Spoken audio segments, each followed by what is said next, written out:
All right, everybody. Welcome to Dave's Man Cave. I'm going to do a quick watch unboxing and review, and it's a little bit different than some of the ones I've done before. And that's because I did the unthinkable in the watch connoisseur community, is I bought a fashion watch. I didn't buy a real watch. I bought a fashion watch. I don't know what the difference is, but well, I do kind of know what the difference is, but we'll go into that. So yesterday I was waiting on a friend for lunch, so I was over near the outlet malls up in Dawsonville. And my usual place, Tripping Company, was closed because it snowed the day before. And yeah, that's what we do down in the South. If anybody mentions the word snow, everything shuts down. So went over to the outlet store because I was like, you know what? Fossil makes some decent looking watches.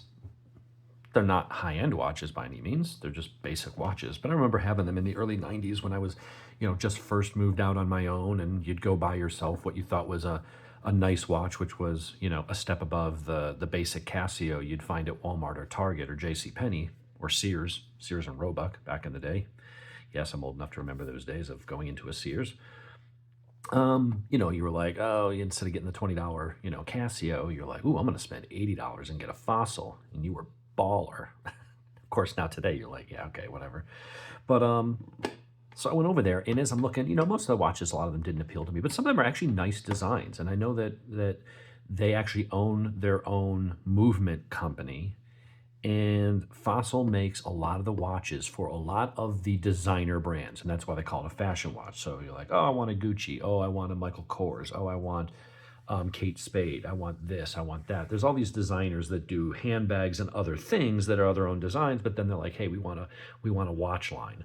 So they design a watch or work with the designers for Fossil. And I believe the design studio, I think, is in Switzerland. And most of the watches, I think, are made in China. Some of them use Japanese movements and things like that. But, you can go to them and say, hey, I want to create a product line, and I want to, put my name and logo on it. And, Fossil will manufacture the watch to your specs. So one of those brands is Emporio Armani, part of the Armani group. And so I was looking at one, and I was like, and of course you get it at I wouldn't pay the full price of, $350 or whatever they want, because at that point you can just go buy a Tissot, Citizen, Seiko, a reputable Swiss or Japanese brand. But, when you're getting it 60% off and it's $150, you're like, you know what? If it's a nice looking watch, I think I'll buy one. So I did. So I've already unwrapped it and taken all the protective films and stuff like that off. But what I got was this. This is the model AR, so A is an apple, R is in red, 1981. It's a round shape. It does use a mineral glass, so it's not sapphire, but it's that hardened mineral glass. So it's the next step down, a little bit less scratch resistant than sapphire would be, but it's a little bit more. It's a little bit tougher, right? You can have something that's incredibly hard and resists scratches, but it is more likely to crack or shatter. And then you got the other end that is like, might be really hard to crack or shatter, but it's going to scratch like a motherfucker. So you get something that's kind of in the middle. It is a stainless steel case material, real leather strap with 22 mil band with lugs. You've got 43 millimeters across. Get some close-up shots here. People always complain, I don't like move the watch around too much. So you got that. And the time is off because, because I didn't wind it. I didn't have it in the winder, so it is 9:55. So you've got 43 mils across. Let's see if I can get it to focus nice. Come on, there we go. It is 13 millimeters thick, so not very thick. We covered 22 mil. It only has 3 atmospheres of water resistance, which is not much. This is a dress watch. This is something you're going to the office and maybe you get rained on. That's about it. Never wear this in the shower. Do not wear it in the tub. Don't jump in the pool with it. I would even take it off when you're washing dishes because you might have that pressure of the water coming out of the spigot, out of the faucet. Just whenever you see 3, even 5, keep it away from water, okay? It does have a case back that is open, so you got your exhibition case back, and you can see the movement moving around. It's just a really pretty watch. I don't know if it has lume.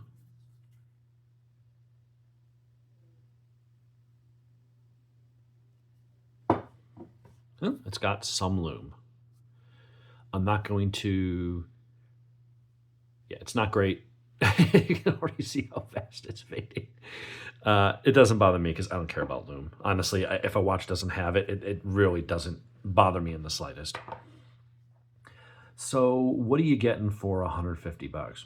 Well, I mean, you're getting a name, you're getting Armani, and you're getting an actually nice looking watch. And that's why, even though this is considered a fashion watch, and they'll say, oh, it's Chinese, it's junk, it's this and that. You know what? And like, oh, for the money, you can get something better. Well, let me give you this example. Swatch. Swatch Group owns Longines. They own Hamilton. They own Rado. Swatch watches, the plastic watches everybody knows, and they have a couple metal models. But they, as the group, the company, they own a lot of the luxury. Omega is owned by Swatch. So a lot of the, robust luxury brands and good brand, Tissot is owned by Swatch. And as I'm talking about, I'm remembering all the damn brands that are under their label. But, they put out a watch called the Mission to the Moon. They've got these other ones for each of the planets and stuff like that. It's an Omega collaboration. And so I'm looking at this watch that I paid 150 new with an actual, nice, genuine leather strap. It's not quick disconnect, but that's okay. It is a screw-in case back. It's got your exhibition, looks nice. It's got a really nice dial, and you can see the mechanical movement and stuff like that whirring away doing its thing for 150 bucks. And then you got this watch that people were sitting out, camped out for the launch, and for several months were paying 2 to 3 times the $270 cost of this. It has a complete crap band. It's horrible. It's cheap, plasticky. They call it bio resin. It's a plastic freaking watch with a plexiglass scratch magnet of a screen. The buttons tend to pop off. Like, this is not a good watch. Quality watch. I got one just because I wanted to see what it was all about. And it looks nice. And it's a neat novelty if you don't want to spend $6,000 on a Seamaster from Omega. But this is not a good watch, especially not for $270. This watch is $120 less, and it's a much better watch. It's steel, it's leather, it's an automatic. It's much nicer finish. We'll go do some macro shots all around the sides and let you see like the details and stuff. This is a much better watch than this Swatch watch. Yet people will put this one down. Oh, it's a fashion watch. Oh, it's this. It's cheap. It's not going to last you 20 years. They'll have all these things of why they think it sucks.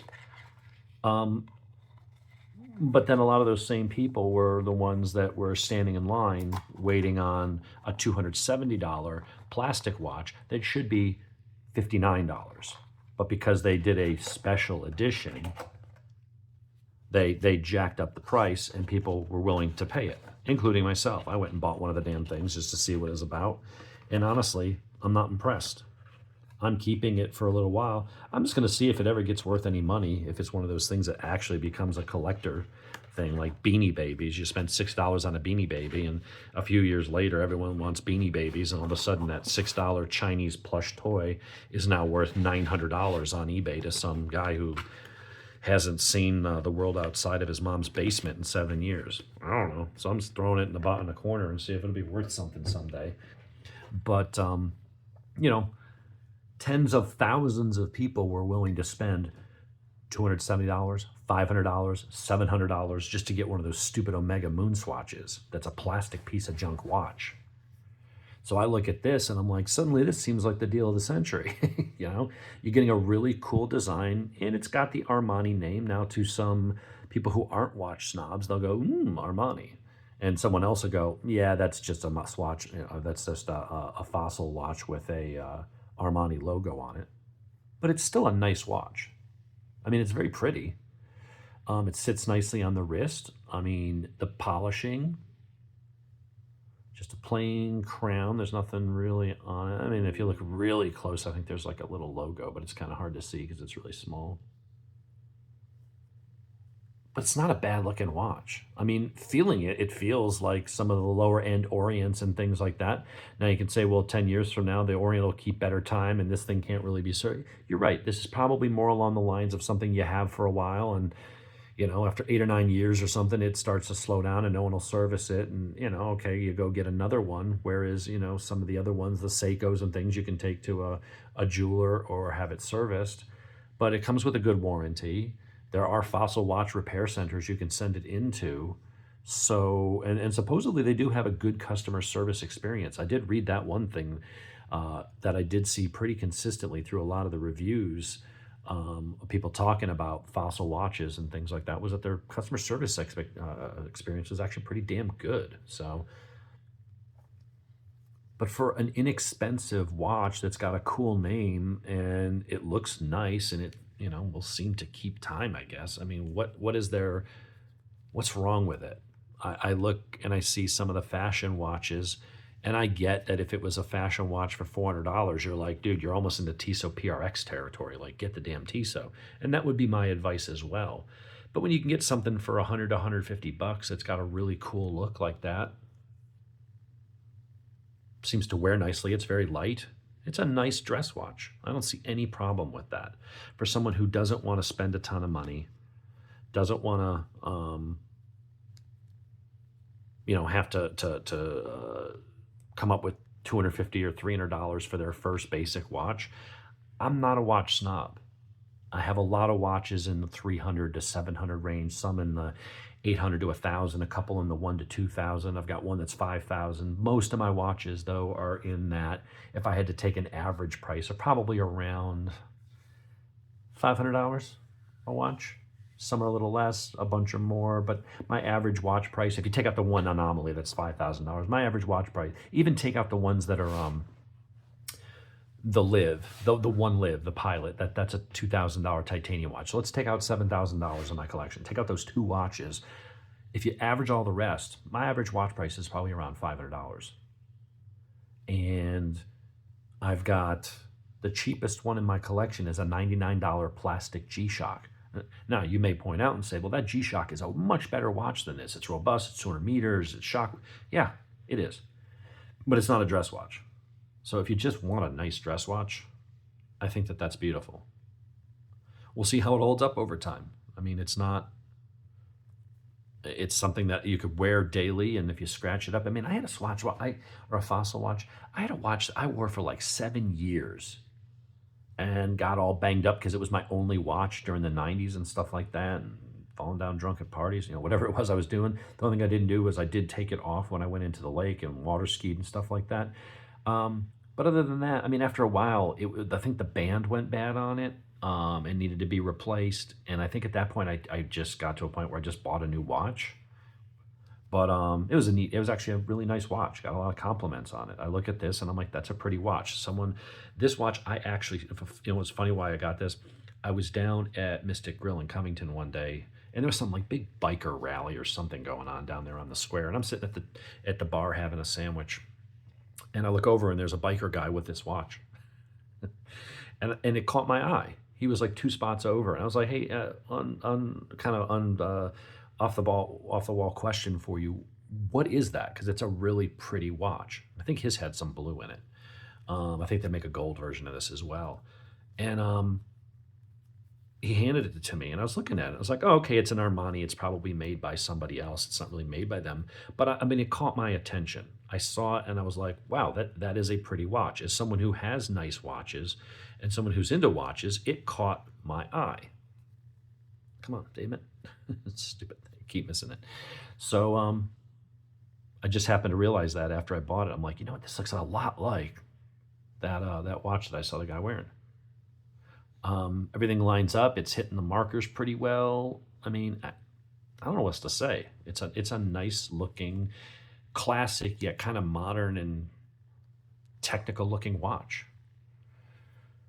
So I think that's all I can say on it. We gave the dimensions. It was 150 bucks. I found it on Amazon. Amazon wants a little bit more. I'll put a link there. It's an affiliate link. Amazon's got it for 179.38. I did it for 150 flat at the outlet store. But for a watch with a nice strap like that, I think it's a pretty watch. And it's certainly way better of a watch than this $270 Moonswatch thing. This is a gimmick. This is something they put out to, oh, it'll appeal to collectors, and oh, people that can't afford the Omega, they can get an Omega looking watch.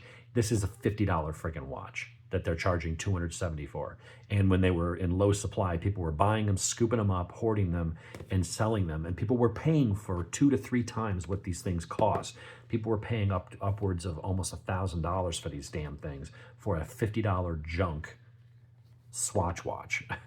So, and that's from a reputable company. That's from a legit watchmaker. That's not a fashion watch. That's a watch from a legit maker and a company that owns some of the biggest and best names in the watch industry in Switzerland. So that's where when people say, oh, it's a fashion watch. Yeah, well, that one isn't. The Swatch one isn't. And yet this is 10 times the watch that is at half the price. So last shot of it. If you want to see it, pause it. I don't want to hear anything about, oh, you're not holding it still enough for us to see it. There's the detail. You can see it.